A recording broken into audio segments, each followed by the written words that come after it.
Evet çocuklar, bugünkü dersimizde sizinle bir deney yapacağız. Daha doğrusu bugün bu deneyi yapacağız ama ilerleyen günlerde takip edeceğiz. Sürekli takip edeceğimiz bir deney olacak. Şimdi havalar soğudu.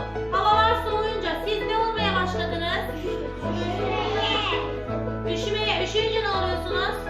Hasta olunca ne oluyorsunuz? Öksürüyorsunuz.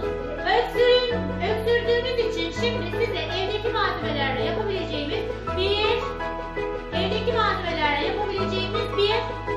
öksürük kürü hazırlayacağız.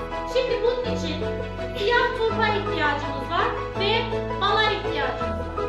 Çocuklar şimdi önce siyah turpun şu üst kısmını kesiyorum bakın. Bu bir kapak olarak düşünün bunu. Kapak olacak bu.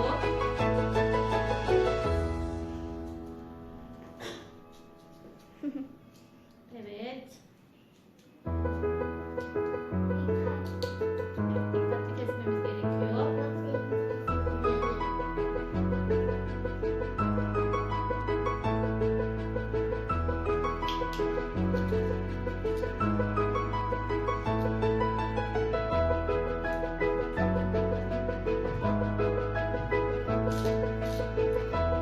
Bu şimdi benim kapağım oldu. Şöyle kenarda dursun.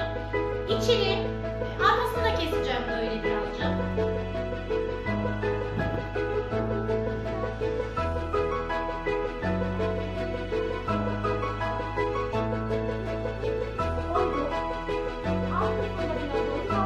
Çok fazla oyu kaçmadı.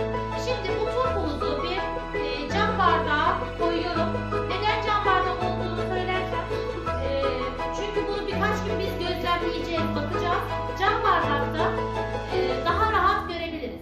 Şimdi bu turpumuzun çok fazla oyduğumuz tarafını üstüne